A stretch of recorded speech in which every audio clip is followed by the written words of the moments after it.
tansyahan. Ganun naman yung hayahay. No? Hayahay ang buhay. Sabi ko sa iba, naiintindihan nyo ba yun? Eh, hindi mo Bisaya, hindi Bisaya, hindi naiintindihan nyo. Hayahay. Pabayaan mo lang. Hindi ka, hayaan yun. Iba yung hayahay. Relax. Sabi ko, nandun sa Bisaya, hindi nakapag-relax ang dumating yung Yolanda. Yan dami namatay, kasi naghayahay. At dahil dito, hindi siya nakapagbantay sa sarili niya, nakapasok ang puso ng kaaway. At magawa siya ng kamalian.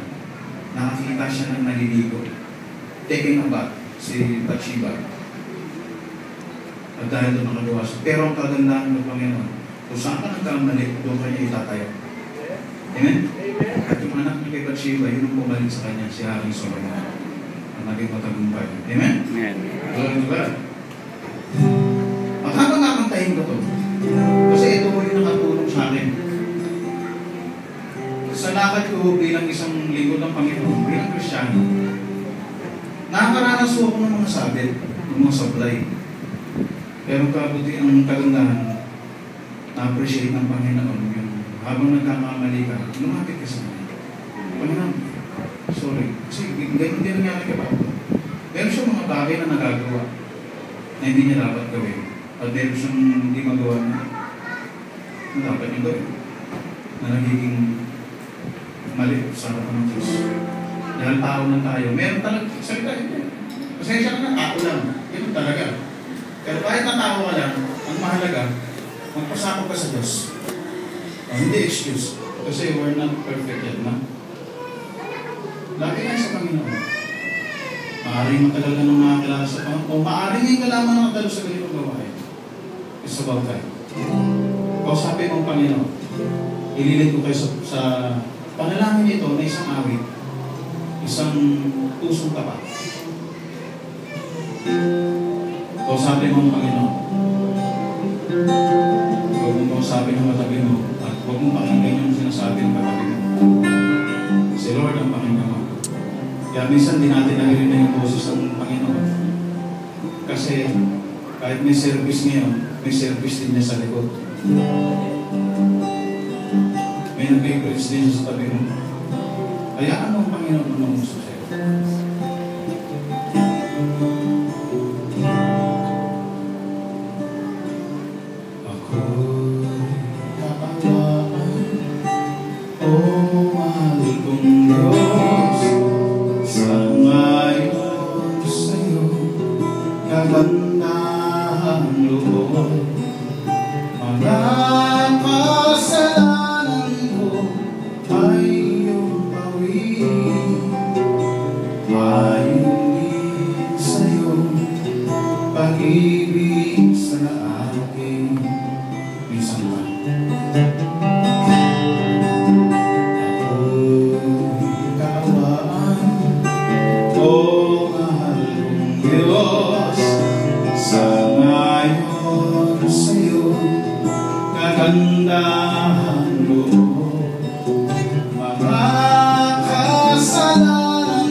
Dahil ang totoo,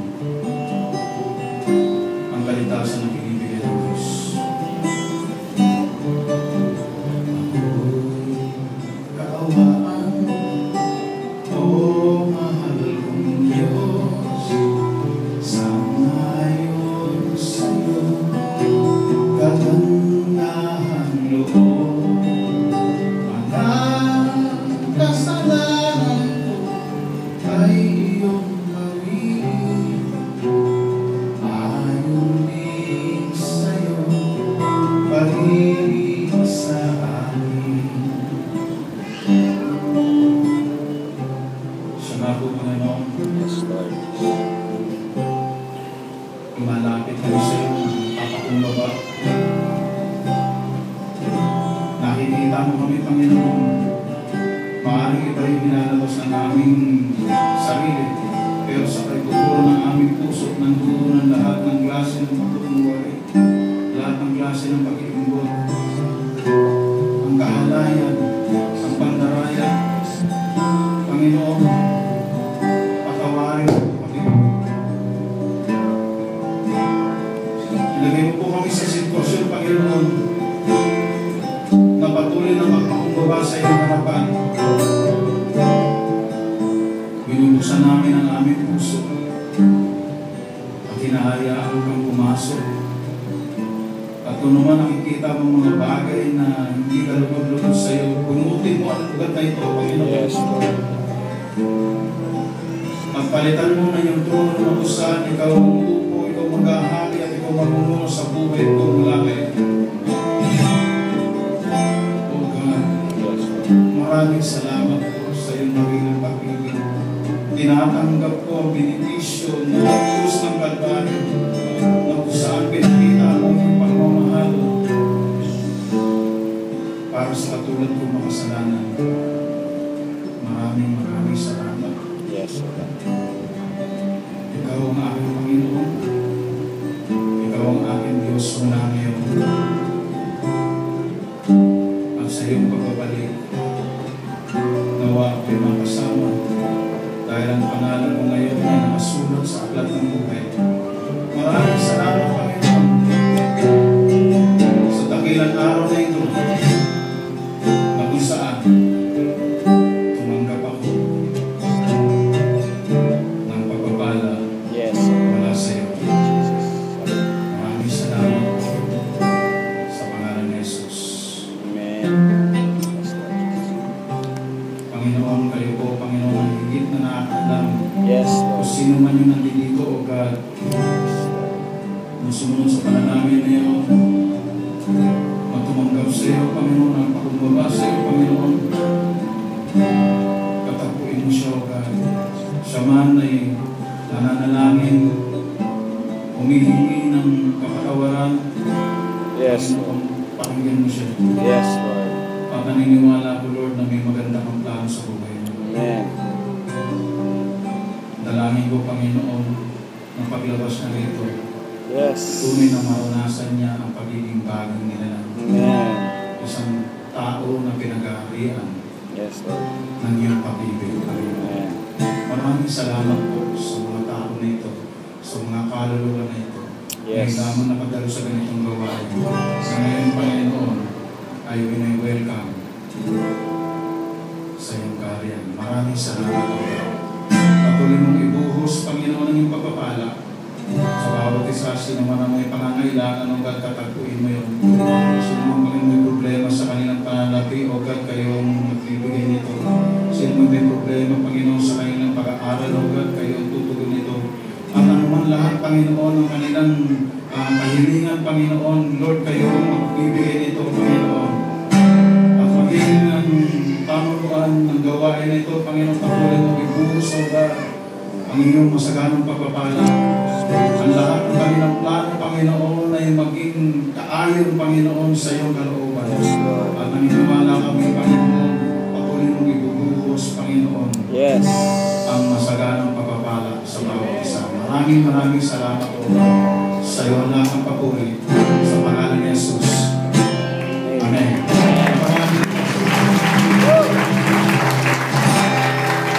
At pagkatapos ko po, tatawagin natin. Sino yung mga nag-pray?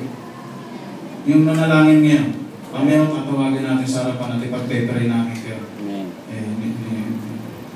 Pero ngayon, tatapusin ko yung aking pagkanta kasi gusto natin i-declare ang kaputihan ng Panginoon. Okay ba yan? Yes. Ito po yun. Yung kabuuan ng talata. Sino ba na kay Kristo? Isa ng bagong nyo na lang. Wala lang natin pagkatao. Nakakabago lang. Ito yung naririnig sa DCS. Ang pamagat ko nito, Badong.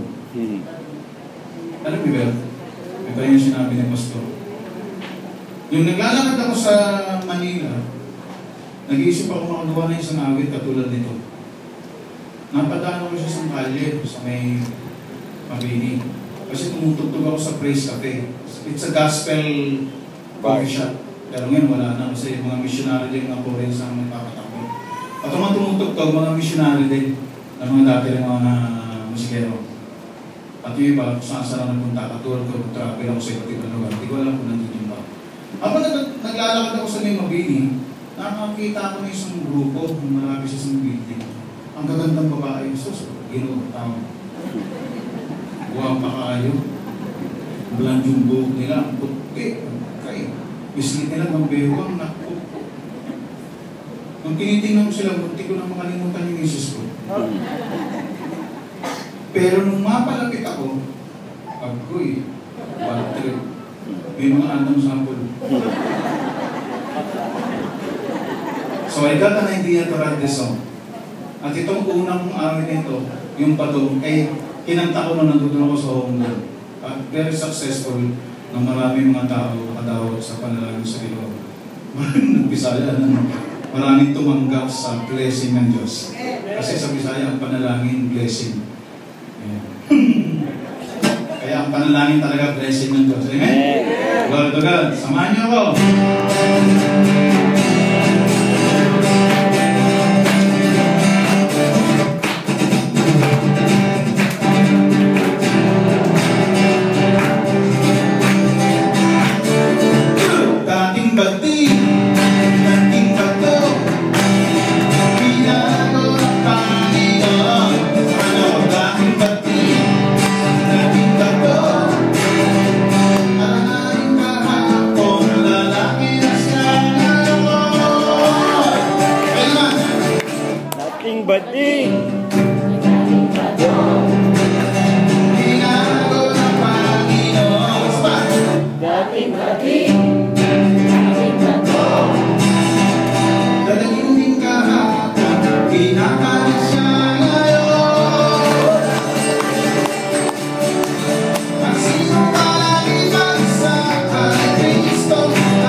Dating bading, dating badong.